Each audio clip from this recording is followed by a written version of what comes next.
guys, hey, you guys, okay, over there. Hey, you guys, hey, you guys, okay, over there. Over there. Hey, you guys, okay. Ah, the friggin' shark! Good evening, folks, and welcome to the final installment of Garbage Theater's Shark Month 2018. Tonight's installment, Sharkansas Women's Prison Massacre. I'm your host, Chase, with my co-hosts, Blake and John. Hey, girl. Well, this movie was crap on a cracker. Oh, God. Oh, you fucking ass. The tagline. This movie reminded me, I can't remember what movie it was, but whenever we were reading the reviews for whatever movie it was, the guy said this movie had all the potential for boobs but never showed any. And that's what I was thinking about with this movie. Pretty much. Mm-hmm. This is what you get when you take, a feature-length, like, plot-having porno and just take all the porno out of it. Mm-hmm. There was so much room for porno. We're going to leave the porn stars in it. Yeah. But we're not going to do the porn. Nope. It's very confusing. They even hired basically a porn director who hired porn, like softcore porn actresses, and it was for TV for some reason. It's like, why'd you go this route? And so much of this movie didn't even need to happen. No. And then it's like they wasted so much time on all this other stuff that didn't need to happen. They forgot to finish the story. Yeah. So what's that called in showbiz terminology? Something that's in a movie that doesn't affect the outcome either way. That's not the MacGuffin. There's a term for it though. Oh, filler. I don't know. Just like Indiana Jones, the Indy, it doesn't matter. Like if Indy was in the movie or not. Oh yeah, the same things would have happened. I don't know what the term in Raiders. Might be. Yeah. There's a term for it. I don't know what it is. I don't know. The Sharkansas Women's Prison Massacre effect. Yeah. Now, it was better than Empire of the Sharks or whatever. Yeah. I wasn't bored. There wasn't a crushing sense of boredom. No, at all. Not at all. Yeah, it was no Last Shark, but it was definitely better than that Empire and better than whatever the first one we watched. Yeah, five-headed. Five-headed shark attack. Wow, what a forgettable movie. Yeah. We watched that 3 weeks ago, and I can't even remember that we did. What's a damn shame is I couldn't remember what the name of this movie was until a few minutes ago. Because I watched this movie like a couple days back. Usually I watch them like the day before or the day of. This one I watched early. And when I was setting up my computer to start recording, I could not for the life of me remember the movie I watched. It's got the most memorable name of all of them. Yeah. I kept thinking. I was like, oh, yeah, now I remember. Okay. Like it took forever for me to remember the movie. This is the one that got the biggest reaction when John listed all those movies last year. Yeah. So I'm just going to go ahead and say, enjoy your weapon, Chase, because... I'm only ahead by 3. It's not. But I don't remember shit. It's not out of the realm of possibility. So, shall we get started, gentlemen? Yes. Let's bite in. Let's get in. The Sharkansas Women's Prison Massacre. We open as the Arkansas Fracking Industries. No, you didn't even say it yet. Let's get this shit on a cracker show on the road. There we go. We did too much preamble in between. Anyway, okay, starting. We open as the Arkansas Fracking Industries is detonating explosives on a cliffside, and by explosives I mean rocket launchers. That's not how you frack. Just lob rockets into the side of a mountain. No, you're fracking it all wrong. Just saying, that's not how it works. They've pretty much condemned the whole industry by giving out false information. It's not how it works. They're in a quarry. There are no quarries when you're doing fracking. No. This is ridiculous. Is there any stock footage of fracking that they could have used? I don't know. No, because it's boring. Yeah, yes, exactly. It's basically a hose pipe going in the ground, putting in water. That's it. Well, from the fracking, we then go to the Arkansas Women's Prison as a line of inmates march out into a van, wondering if the explosions that they're hearing are caused by thunder. And if the sliding glass doors weren't a dead giveaway that this is a legit prison, you can also tell by the information board on the wall listing out the rules and regulations of area camping and cave tour schedules.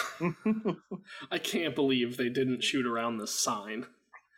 So yeah, I really liked how all types of women were represented. You had a brunette, you had a blonde, you had an Asian, you had a redhead. Later on, you had a woman in transition. You had.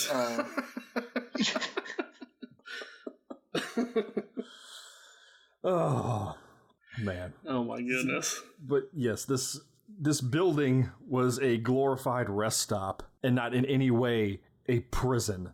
Yeah, no. It's the shack that you have to stop in on the way into a park. Like that's what it is. They cut a lot of corners. Oh man! Also, prison uniforms I didn't realize were just fancy bras with wife beaters over them and Daisy Duke shorts. Exactly. Yeah. Standard prison attire. Prison. So the guards load up the girls and they head out.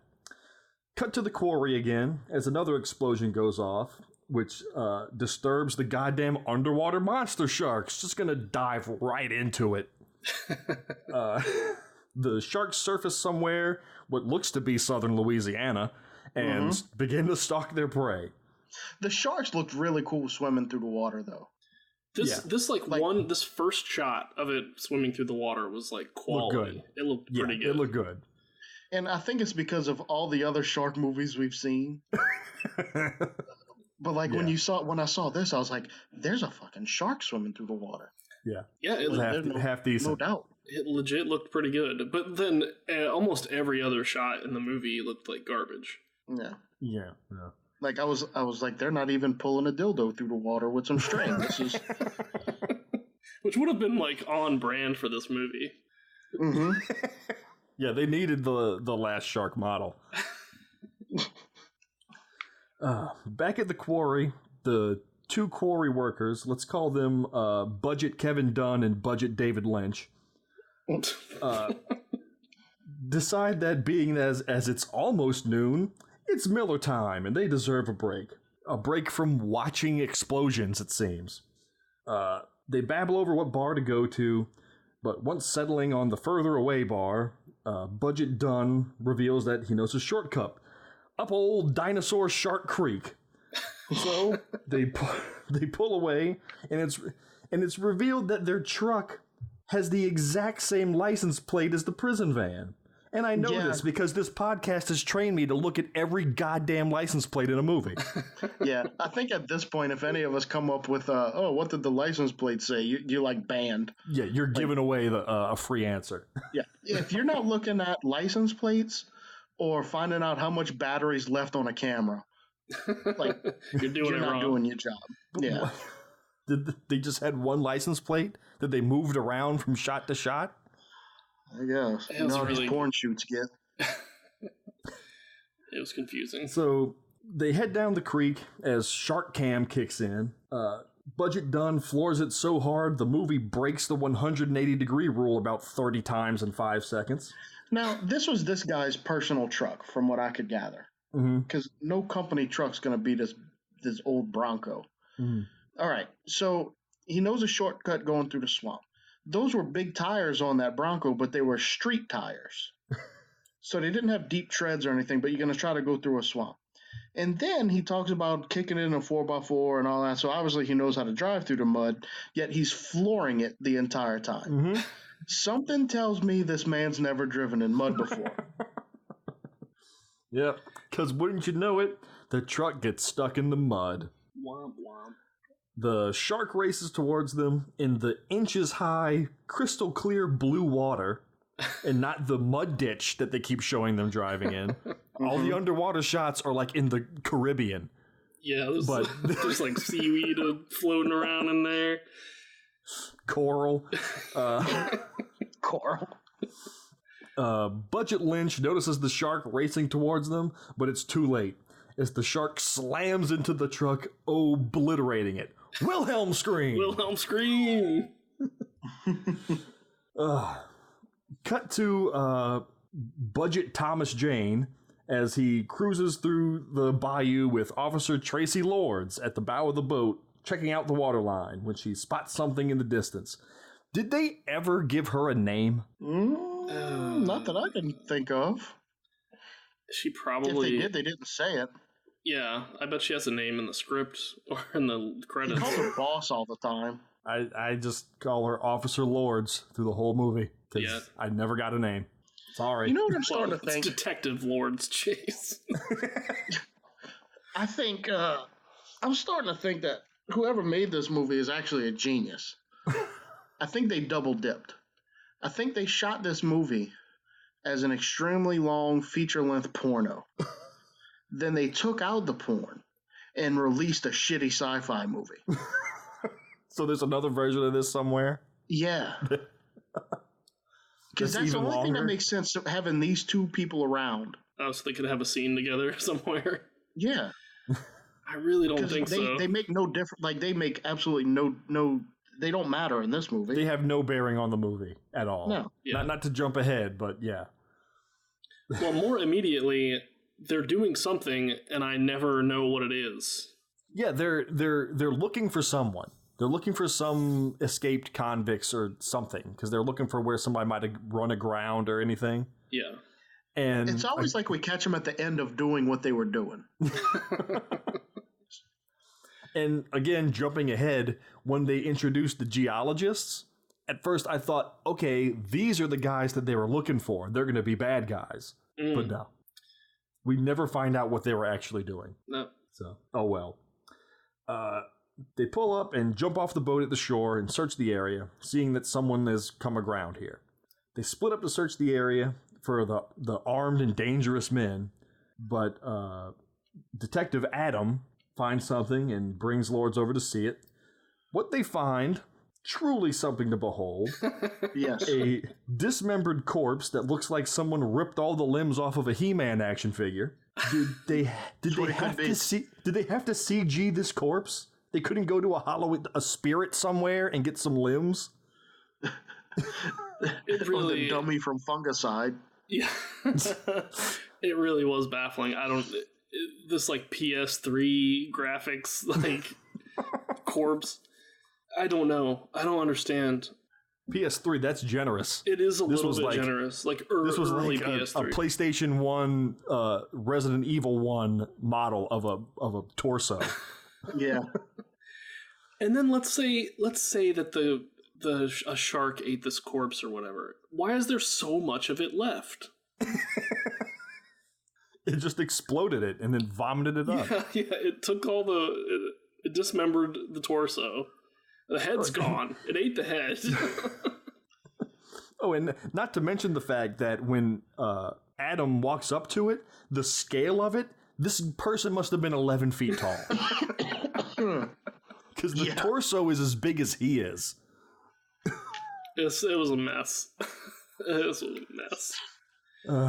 So they hear a moan from a nearby overturned canoe, and when they flip it over, they find an old, frail, albino William H. Macy whimpering inside. He just simply repeats, "Shark! Shark!" over and over again. Meanwhile, the prison van parks somewhere out in the random-ass woods to do roll call. And as we go through the cast of women, the movie freeze frames and slams their stats over the screens.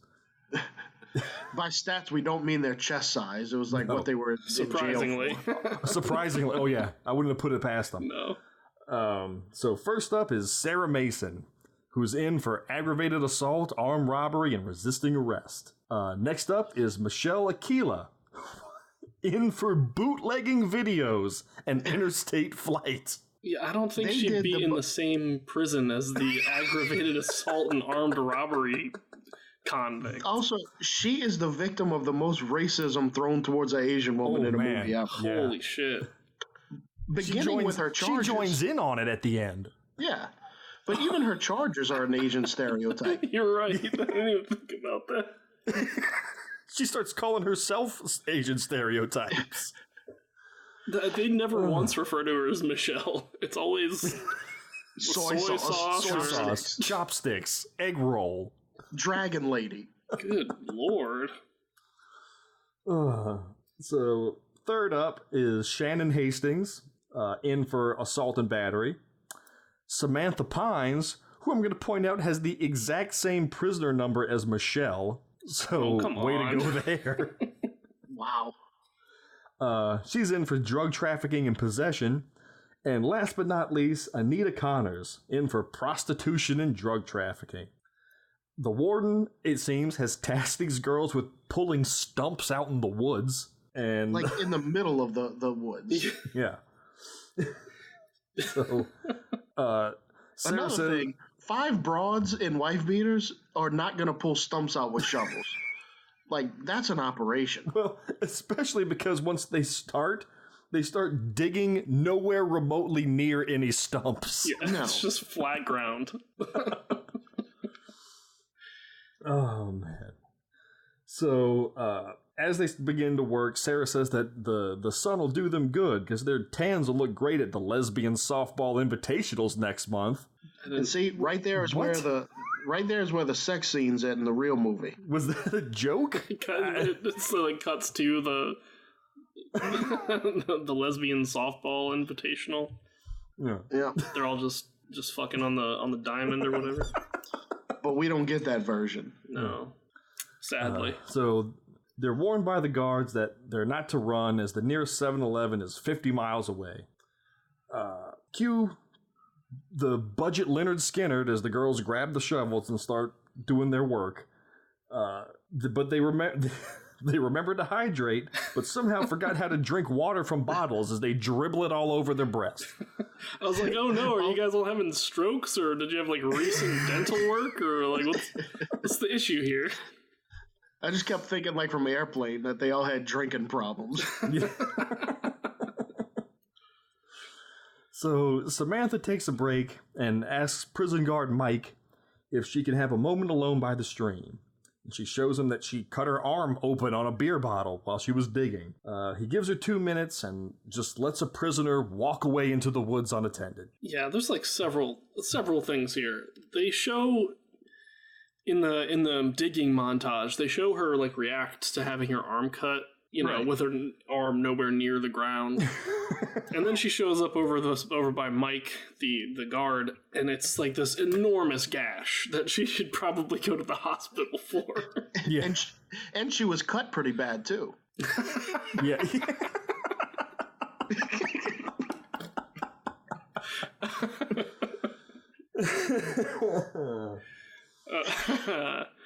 And her first aid idea is to go down to this dirty creek and wash it out. Yeah. Oh yeah. If only they had some clean bottles of water to wash this off. Oh, you wasted it all on your tits. Oh man. Yeah. Yeah. I'm surprised that she didn't ask the Asian lady for some ancient medicine to heal her on. So, she washes her arm off in the disgusting runoff water when she sees a shark fin racing towards her. And instead of doing anything, she just stands there and says, "You gotta be kidding me," before the shark splashes up and she just vanishes without a trace. Yep. If only she'd run instead of trying to quip, she might be alive today. So, Mike wonders what's taking her so long.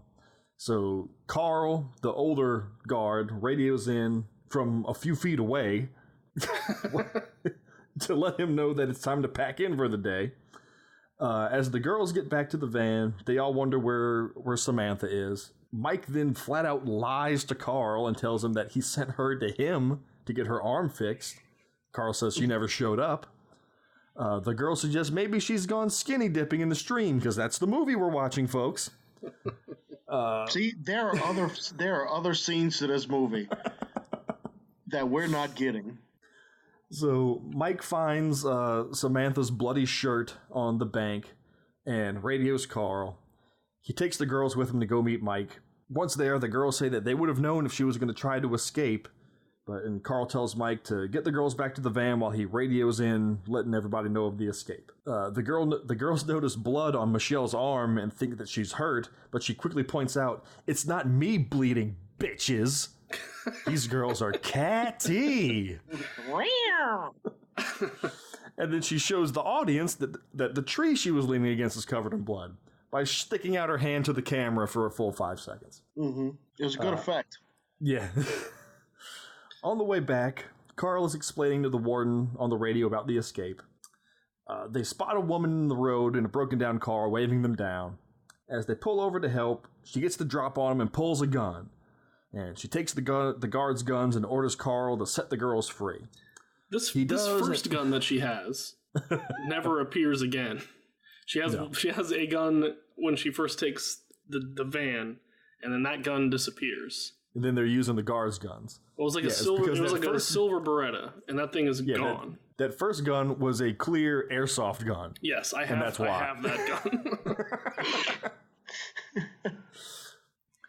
So she takes the guards' guns, orders Carl to set the girls free. He does, and Anita jumps out and rams her tongue down the woman's throat. So they obviously know each other.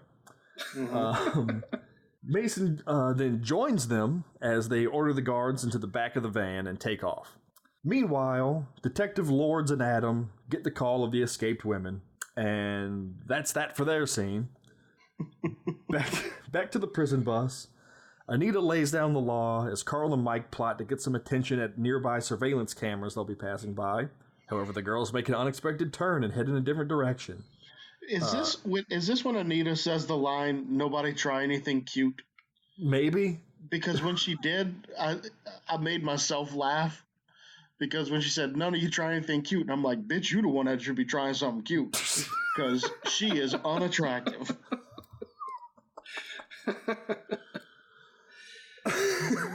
Like, in a movie filled with women who are supposed to be eye candy, who pulled out this granola bar? Wow. She definitely is the most, like, porno of all of them. Yeah. Yeah, but she'd be in one of those weird porns. Elaborate. I'd rather not. So, Honey, who's the redheaded woman that pulled them over, pulls the van off and everyone gets out. An old-fashioned catfight breaks out as Michelle and Shannon just don't want to play ball. And because Michelle has a kid at home and she doesn't need 10 years added to her sentence. Well, you shouldn't have been slinging bootleg copies of Wedding Crashers on the streets then, huh? Yeah. So, during the commotion, Mike makes a run for it. Mike, now running through the misty jungles of Borneo, flees from Honey. She opens fire and wings him, but as she stands over him, he nails her in the head with a rock and runs off into the woods instead of grabbing the gun or anything useful. Yeah, I'm baffled by this. She knocks her out cold. Take the gun. Yeah. So Honey returns after she wakes up and tells Anita that she killed Mike. They load up in the getaway van. Bunch of liars in this movie. Yeah, and like in a better movie, there would be some kind of consequence ultimately for. Yeah, Mike would come back and Nope, not this movie. None of it. So this in this scene they're switching cars. So they get out of one white Econoline van and get into another white Econoline van. Yeah, but this one has blue stripes. Yeah. What was blowing my mind, because I went back and watched the scene again just so I was sure. They have both vans. Like, the production had two vans. And one just has a crappy, like, Arkansas Department of Corrections sticker on it, and the other just has blue painter's tape stripes on it. Yeah. I don't understand why they bothered having two vans. Just take the sticker off and put on the tape. Yeah. If you're going to go through the trouble to not make sure that the vehicles have different license plates at least, why even have multiple vehicles? It's baffling.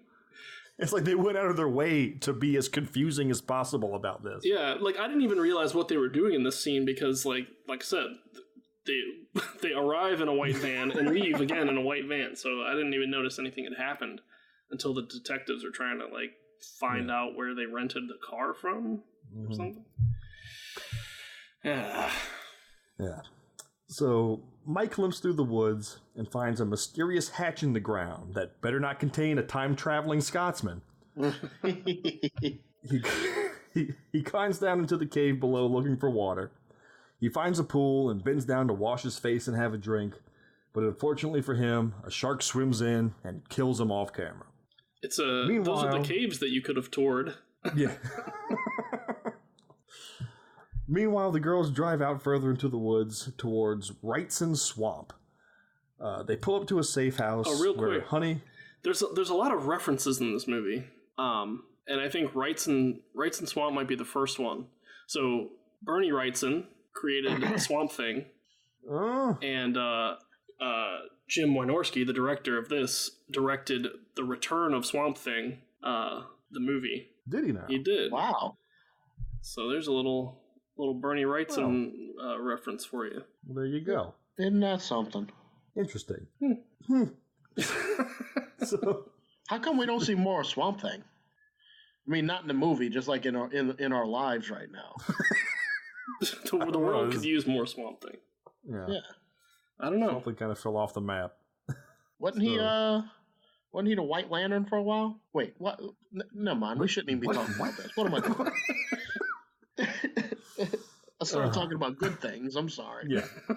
So, they pull up to the safe house where Honey and Anita reveal their master plan of just waiting there. Yeah.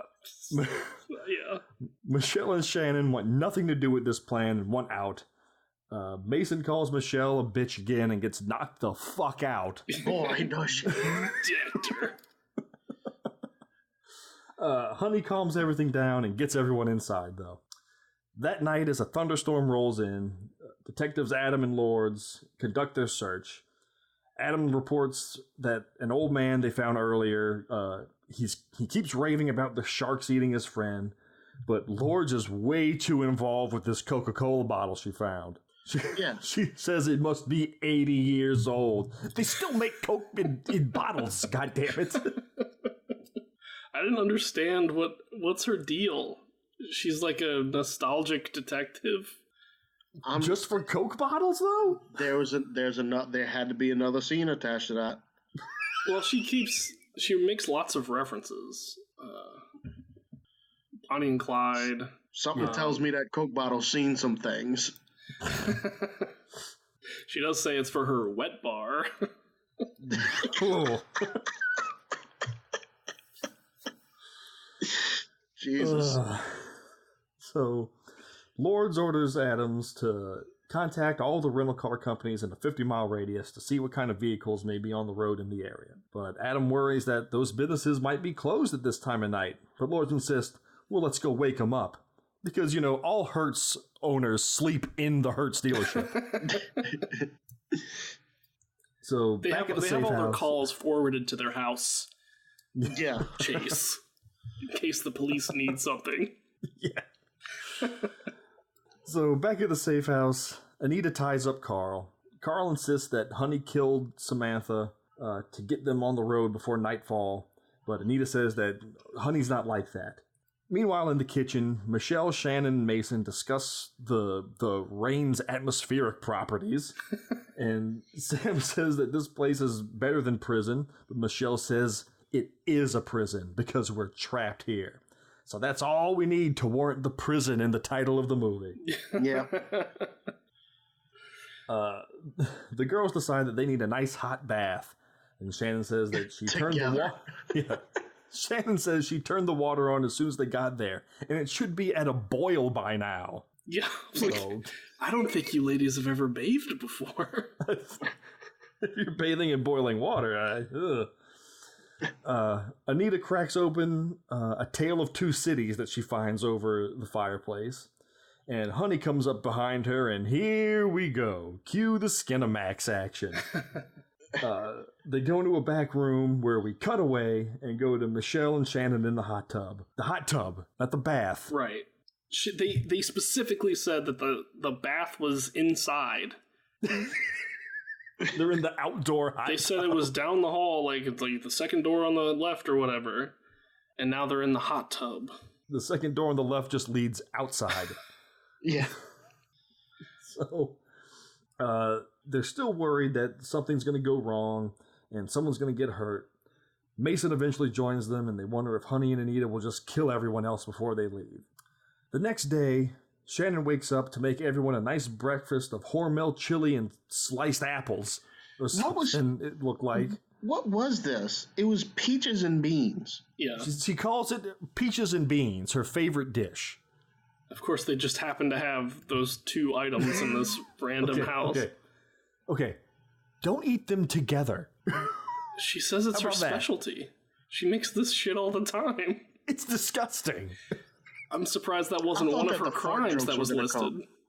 Like, I really thought the fart jokes were coming with the beans and all that, but they weren't. Well, they kind of do with Carl. Yeah, one time.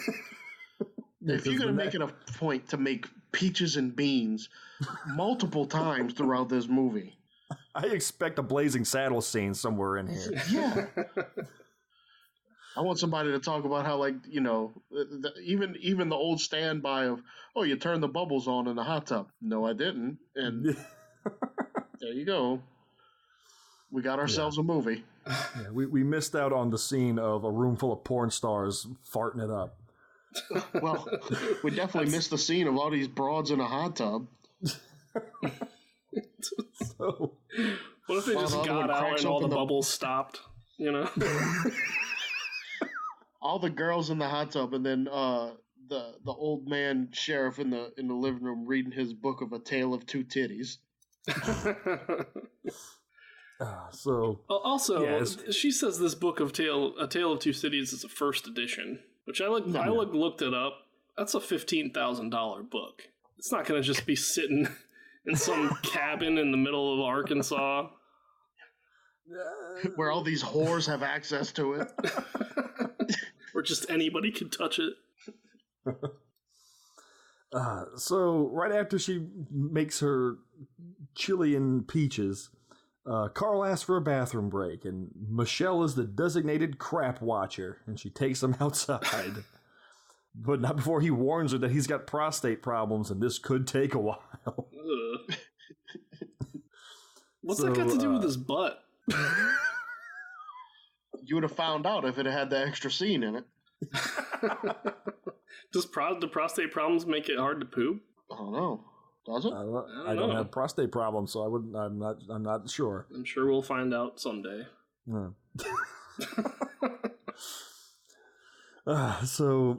Mason if you goes. Have prostate problems, make sure you send us a note and let us suggest a movie and let us know if you can poop well. So Mason goes out and walks over to the creek just a little ways from the house. Big mistake. She sits on an overhanging tree as, wouldn't you know it, a shark comes racing up the creek. She spots it and runs onto the shore, but the shark makes a right turn out of the creek and starts burrowing through the ground like Bugs fucking Bunny. Mm-hmm. She's easily outrunning the shark, but stops to call for help as it races up and splatters her all over the camera. How do these sharks know? They're always like right at the right place at the right time. It's three for three. somebody goes down to the thousands of them. There's thousands. Realistically, thousands. It's the same logic as that other movie where it's like the 5-headed shark or whatever. I mean, we don't know if this is the only one. There could be 10, 50, 100, 1,000, 10,000 maybe. There could be 100 million, a billion. How do you know? Have you seen one? So, meanwhile, at the Hopkins car rentals, Lords and Adam get a lead. The rental car place rented a van to a woman with a stolen credit card the previous day. Lords asked if he got a license plate, and yep, same one as everyone's plates in Arkansas. This scene contains another reference where he comes out and she says, "Give it to me, Chin. What do you got?" Which is a Hawaii 5-0 reference from the old show. I googled this and I couldn't find it. Hawaii 5-0, and then the director also put that same line in a Deathstalker 2, where he had a character named Chin just so he could put that quote in. Wow. Yeah, I don't know what this dude's deal is. It's very His deal is putting shitty references into movies. He's very self-referential.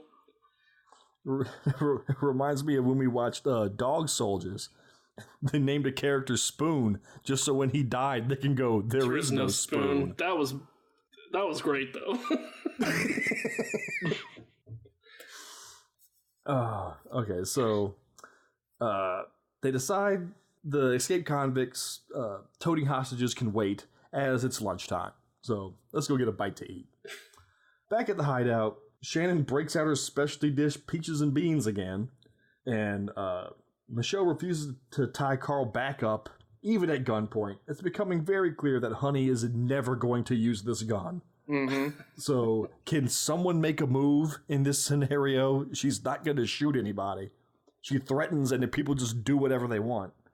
Michelle shoves past Anita and goes outside for a cigarette, where she finds Mason, minus her right leg, on the doorstep. Honey says that they should split up and look around, because we have at least 5 characters left here. We got to speed this shit up. They find Mason's leg with a single shark tooth sticking out of the stump. What's with this shark and wasting food?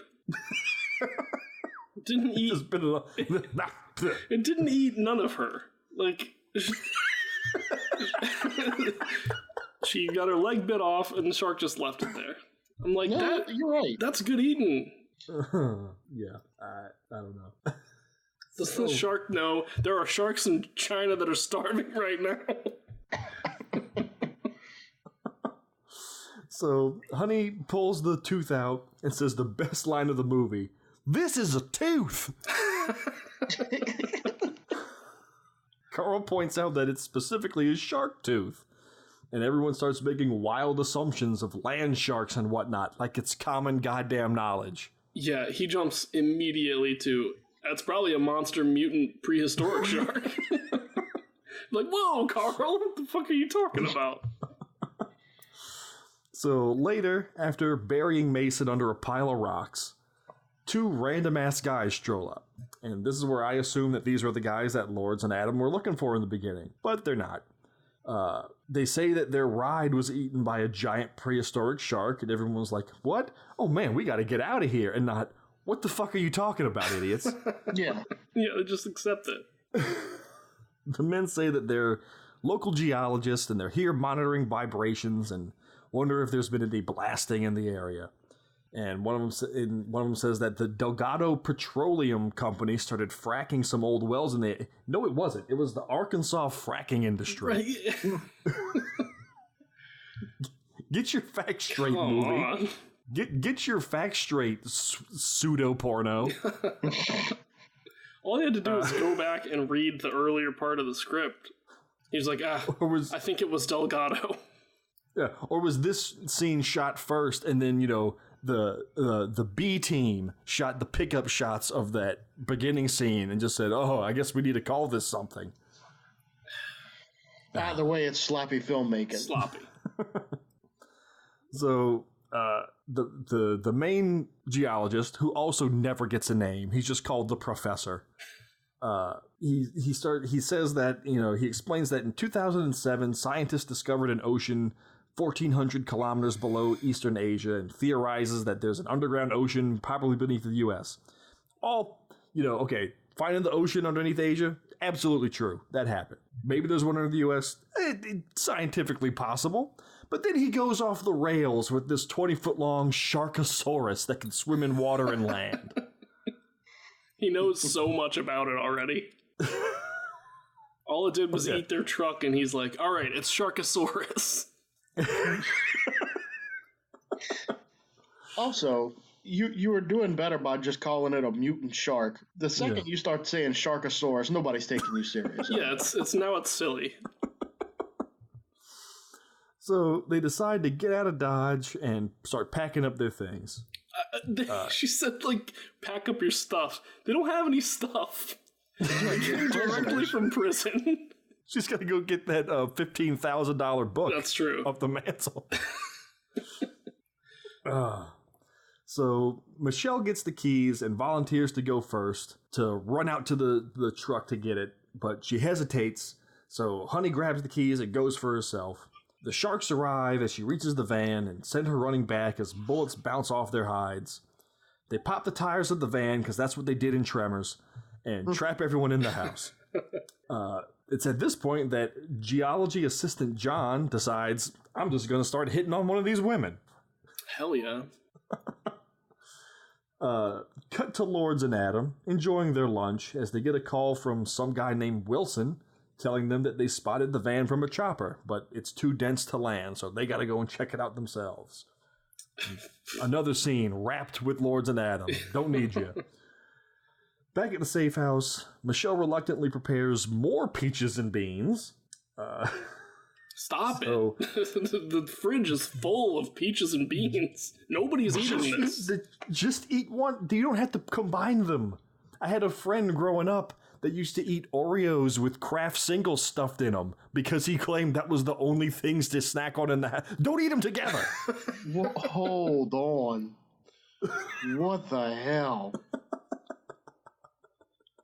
There's got to be a law somewhere that says you can't do that. That's something Hitler would eat. And you'd be if you read in a history book, Hitler was known for eating Oreos with Kraft Singles stuffed in them, you'd be like, yeah, that sounds like something that asshole would do. Of course he does. Of course he did. And he dipped them in root beer. He's like, I always knew something was up with that guy, but I could never put my finger on it.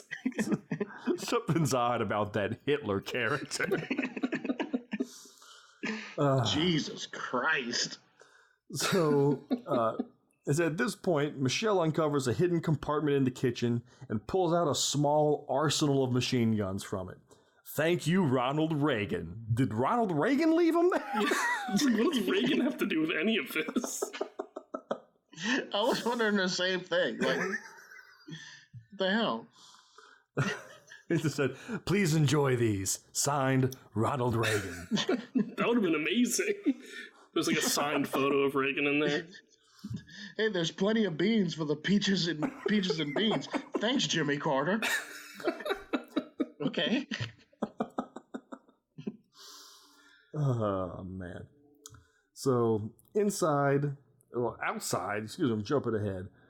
Shannon and John have a little moment where Shannon tells them about growing up the prettiest girl in town who married the high school football star who turned out to be an abusive Oxycontin junkie. She did something about it and she went to prison for it. Then her and John kiss. Really? Yeah, they've known each other for 15 minutes.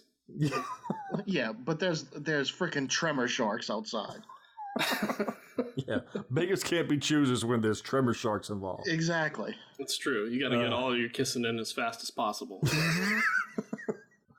So inside, Carl and Michelle get the drop on Honey and Anita with their newly found machine guns. They say that they'll give everyone guns if they're all super cool about it. They all pile up on the porch as John tosses a piece of wood out into the dirt, coax out the sharks. Just like Tremors, I think. Just like Tremor. They fire into the ground to get the sharks to come up, and they say that, there's at least 6 or 7 of them. They retreat back out to the back of the house, where they see that there's an opening to a nearby cave. And the professor theorizes that the sharks can't swim through solid rock, because the Tremors couldn't do it. So he says that the caves are the best. He's pretty confident in this information, even though he knows jack guys, shit about them. I've seen Tremors at least 3 times. I know what I'm talking about.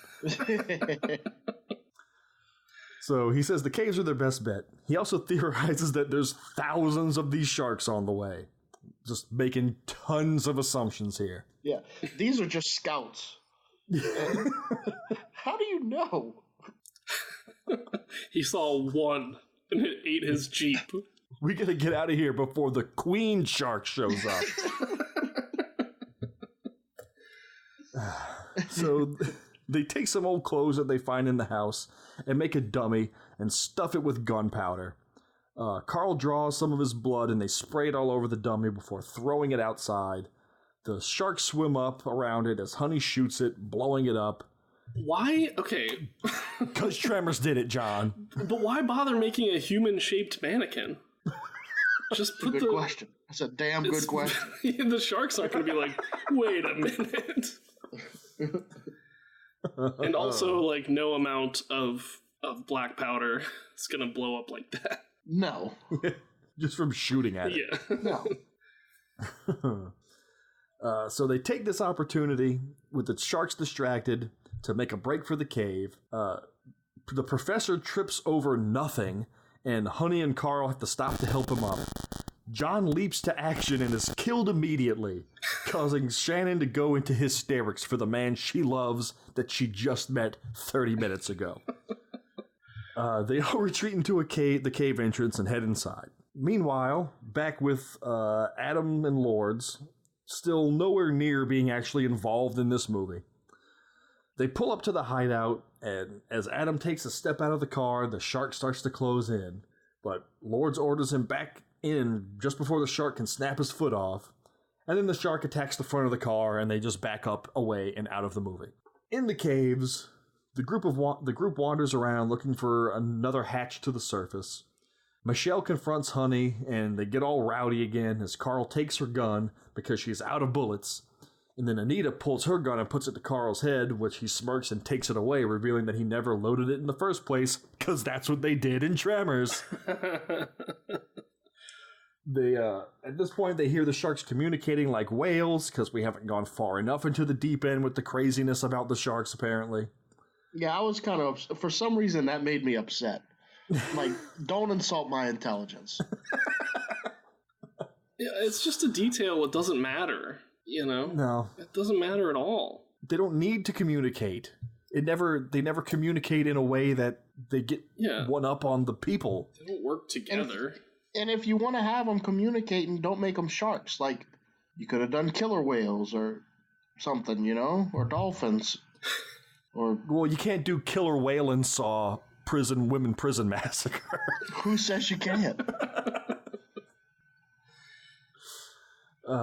So they continue through the network of caves. Can we make an Italian ripoff of Sharkansas and call it Whale and Saw and just do everything with Italian accents? We got to pick an Italian town that fits with whale and that whale can fit into. Oh jeez, this is a whole thing now.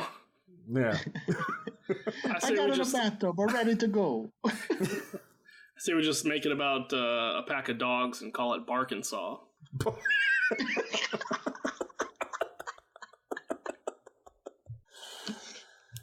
Oh my god. Wow. Then we can throw in one more Asian stereotype. Oh god.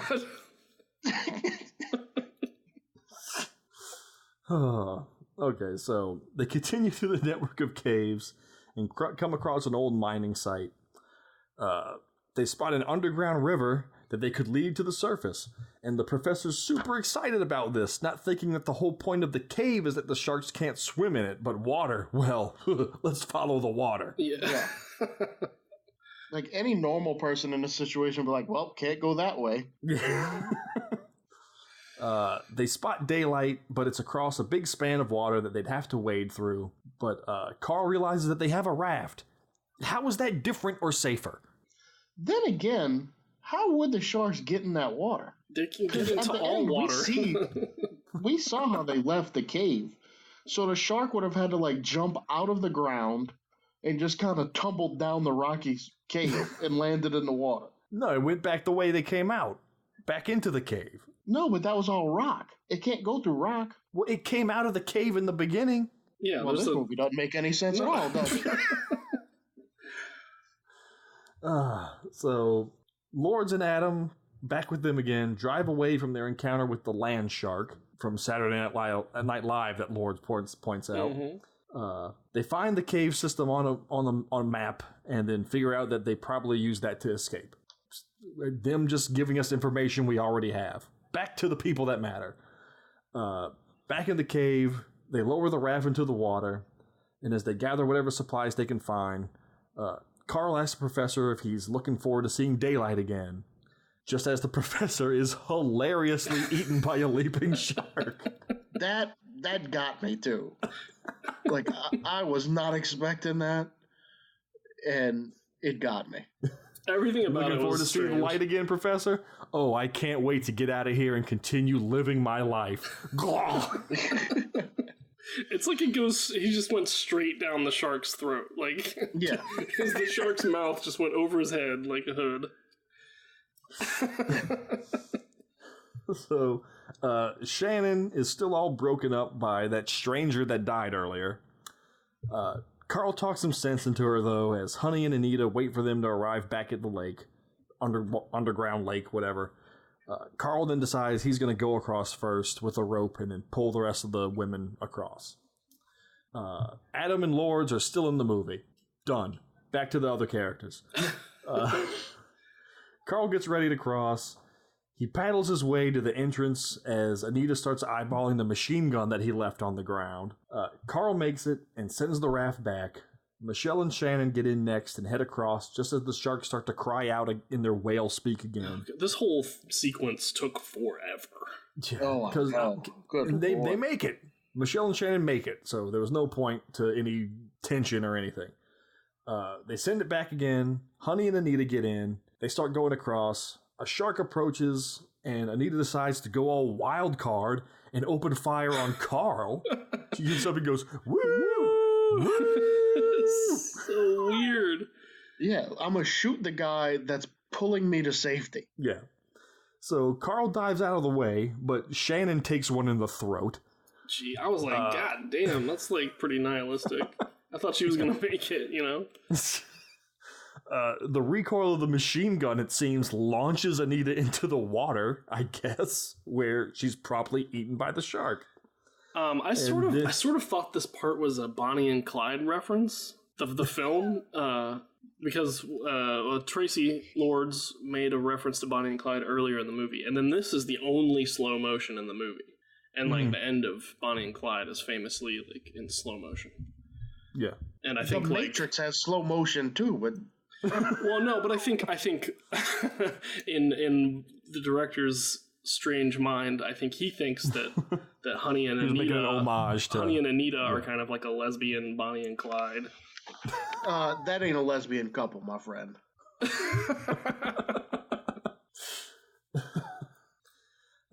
So after that happens, we just hear the raft burst and Honey scream out. Right. We don't actually see it happen.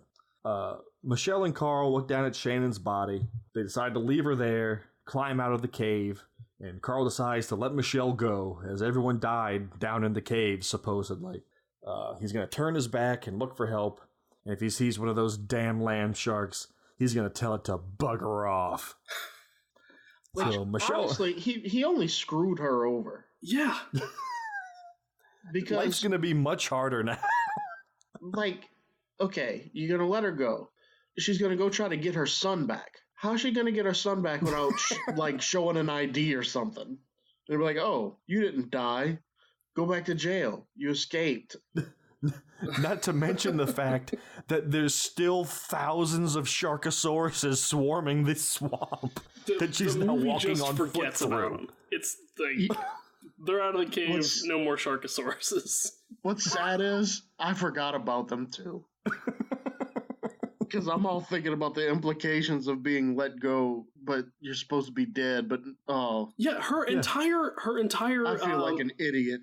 Her entire motivation for everything she does is she's like helping Carl, against Honey and Anita, so she can go back to prison, so she can finish her sentence. She's 6 months away from her sentence being over, so she can get back to her kid, and she's playing by the book, helping Carl, so that when this is over, he can vouch for her and say, yeah, she was legit, she helped. Put her back in, she can finish, and then she can leave. Or maybe even get released early based on all of this shit. Yeah. But no, be a fugitive now. It's insane. Carl's got other plans with her. He doesn't want to let her go, so he figures she'll end up back in prison with him. You can go, but leave the panties. So just then, Lords and Adam decide to be a part of the movie and pull up. Carl tells him that he's the only one that survived. Lords ask him if he knows what they're up against, and he says, yeah. Then we cut to the Welcome to Sharkansas sign. I was like, the Sharks just own Arkansas now? So there's just monster sharks in Arkansas now. We now go live to the new mayor of Sharkansas, Cruel Jaws, as he addresses his constituents. And then it's a shark in front of a podium talking like a whale. Oh, man. And then, there's a little stinger that happens. Oh, yeah. We go back into the cave, and Honey emerges from the water, crawls up onto the shore, looks at the camera, and says her idiot catchphrase, crap on a cracker. It's reminded me of the end of Masters of the Universe. That's what I was thinking. Skeletor popped up and just went, crap on a cracker.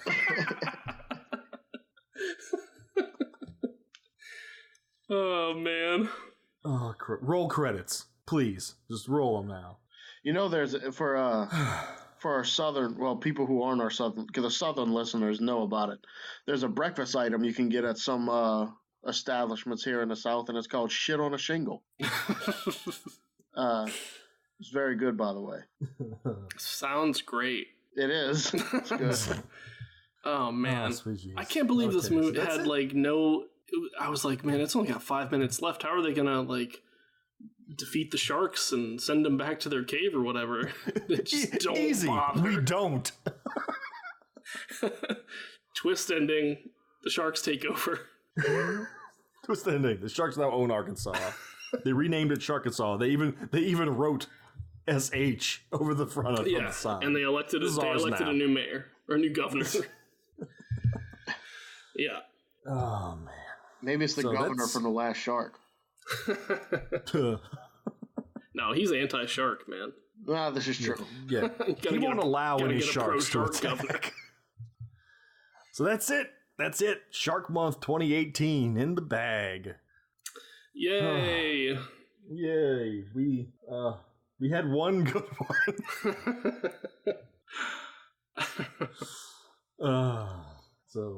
I want to say when I was getting my information for my first pick of the season for season 4, I saw there's another shark movie called Shark Man. Whoa. And I was wondering if you saw that one, John. I did not see Shark Man. Ooh, it looks fantastic. Hopefully it'll last till we can get another back year. To it. But we got business to do. We got to finish out the competition of Shark Month to see who between Blake and I receives their fabled weapon. Will it be the Sword of Van Damocles or Excalibur? It's going to be Van Damocles. The current standing is 12 points to 9. I'm in the lead. We got 5 final questions. John, take it away. All right. What are the hours of the park, according to that sign?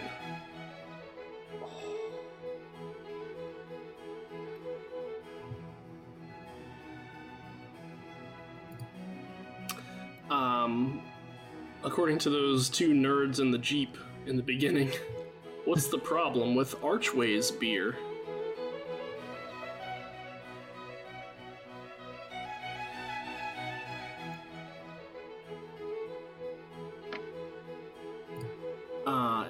In the safe house, there is a single magnet letter on the fridge. Oh, what is that letter? Nice question, Blake. It's pretty obvious. It's just sitting there in the background. Was it? Yeah. Also, on top of the fridge, there's a beverage. What brand beverage is on top of the fridge? Oddly enough, I got that one. Damn. I don't know. And finally, what is the name of the Mexican restaurant that Adam and Lord stop at?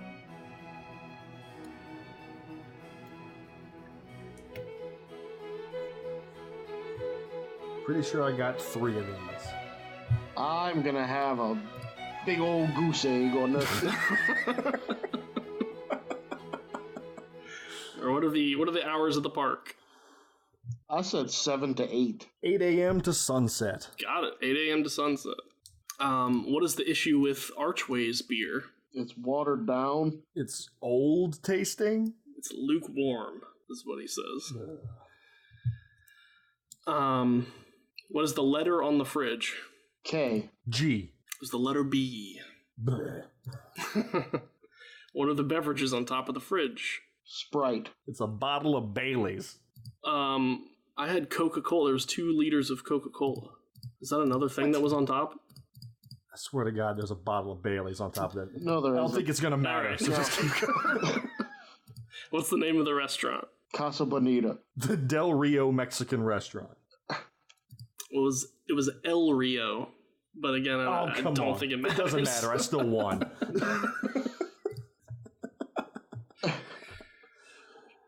Oh, dun, dun, dun, dun. You did it.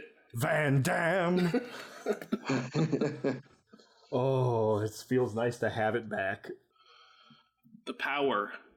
The power. I have the power. So, folks, if this is your first season, what this means is at any point next season, I can trump any movie that we're watching and force us to watch any movie by Jean-Claude Van Damme. Yeah, it's good times for everybody. Hey, the last time I did this, we got Desert Heat. This is true. You're just hoping for another, well, whatever, Desert Heat, I guess. But first, we do have to do a coming attractions, because we gotta let everyone know what the first movie of season 4 is gonna be. So, the winning order was me, Blake, John. So that's gonna be the set order for next season's rotation of movies. So, we're gonna get this started. And might I add that this movie is going to be our 50th movie on Garbage Theater. Shut up. Hot Yep. damn. Good Lord. We're about to have watched 50 shitty movies. Oh my God. I think I've watched 4 good movies in the 2 years we've been doing this. Why are we doing this? 50 movies. It's quite a And milestone. actually, technically more, because we've had a couple of double features. Oh, yeah. I'm not counting those because we all didn't have to watch them. Right. But yeah, so for Technically, our 50th, I've only watched 49. yeah. Get me started on that. Okay, so for our 50th movie in Garbage Theater, we're going to watch something that... So, in the past seasons, Blake's been doing a lot of throwing his favorite cryptozoological animal at us. Right. By making us watch Bigfoot movie after Bigfoot movie. Right. Well, this time we're going to watch my favorite zoological marvel by going south of the border to watch Bloodthirst, Legend of the Chupacabra. Ooh. Oh, I knew it was going to be Chupacabra. I'm intrigued. Yeah. Released in 2000 with a 3.5 on IMDb, 2 stars on Amazon, and a 58% on Rotten Tomatoes. That's not too bad. Directed by Joe Castro, who, while he doesn't have a ton of directing credits, he's got a lengthy special effects work credits, including work on Guerrilla Warfare, Battle of the Apes, LA Zombie, and currently in pre-production, Jesus Christ Motherfucker. Whoa. What? Yeah. Starring Casey Joyner, JT Trevino, and Chris Doughton. Now, might I add that this is a movie that is being released by the one, the only, Troma. Ooh. They don't have a good track record on the show. Wait a minute. Is this a Troma production? I don't think it's a production. I think it's just a Troma release. Okay. They picked this thing up and released it to the masses. And why, I don't know. Storyline. When the mutilation of her uncle's goats and her uncle by the brutal Chupacabra is caught on tape. The goats got top billing. Maria Esperanza vows to investigate the mysterious legend despite the superstitious fears of the locals. Plot keywords: Troma, creature feature, legend, urban legend, and fake documentary. That's right, it's a kind of a fake documentary movie. Uh-oh. Whew. Running at 1 hour and 21 minutes. Reviews: no wonder people make fun of cryptozoology. As scary as a chalupa and made for the cost of one. And finally, I'm going to read the whole review on this one. Chupatastic. Of course you're buying Troma. You know that. This is more of a story geared towards a creature many people believe to be real. Is this actual proof it lives? Or is Troma yanking your chain? Anyway, good movie as always. Support your local Troma. Only thing creepy, the case smelled like peanut butter. One person found this helpful. I was gonna get it, but I really don't like the smell of peanut butter. So there we go. We're gonna start it off with a Chupacabra movie. All right. I love Chupacabra movies, and there's not nearly enough of them, so I can't wait to watch this. Yeah, I mean, I'm down. I think I might have seen this one. Scrolling through Amazon, I was like, "Oh, Chase is gonna love this." Yeah, I can't wait. Can't wait. So what's it called? Bloodthirst? On Amazon, if you're looking for it on Amazon Prime, it's Legend of the Chupacabra, but it's also got the title of Bloodthirst, subtitle Legend of the Chupacabra in some circles. Okay. But you're looking for Legend of the Chupacabra. Okay. Not Legend of the Chupacabras. That's an animated kids cartoon. Oh. You don't want to watch that one, because that one's probably decent. So, there it is, folks. Shark Month's down. I'm once again the victor, and we're going to watch the Chupacabra movie to kick off Season 4. And all I got to say is, after we watch this Chupacabra movie, Blake, ball's back in your court for Episode 2. Oh, fuck. And I'll do you one better. I will guarantee you I will not use the Sword of Van Damocles for Episode 2. Okay. Just to keep the Episode 2 thing going. Good, because I'm pretty sure I got one, so we're good. It's good level 2 material. I mean, Episode 2 material too. Oh man, I'm like excited, but also terrified. It falls right in line with everything we need. Oh my god, yeah. Can we add to the swamp ape fungicide? Keep the streak going. Unholy trinity. Oh man. So there you have it. Shark Month's done. I'd like to thank everybody that's been listening. You can find us on Facebook at facebook.com/Garbage Theater. You can find us on Twitter at Garbage_Theater and on Instagram at Garbage_Theater. If you'd like to suggest a movie to us, we've got a new season coming, so we're open to suggestions. Throw it out to us on any of the social media channels I just listed, or you can email us directly at garbagetheaterpodcast@gmail.com. Throw us a review on iTunes if you could. We would so much appreciate that. Any closing thoughts on Shark Month? It was a good one. That's all I really got. I was surprised with Sharkansas. It's pretty enjoyable. Yeah. It was, like I said, it was a roller coaster Shark Month. We were down, then we were up, then we were way down, and then we came up a little bit more. I'm still like, I'm racking my brain. I'm trying to force myself to do this poster for Empire, and I can't. I got nothing. It's like there's It should just be a white art board with all like the measurements on the sides and everything, and just type in just in Times New Roman. I got nothing. Yeah, that's... Empire of the Sharks. It accurately represents the movie.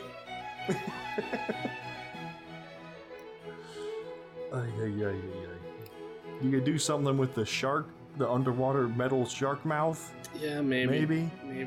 The sunstone. That is the only cool, maybe, or interesting part of that movie. Yeah, we can talk about it later.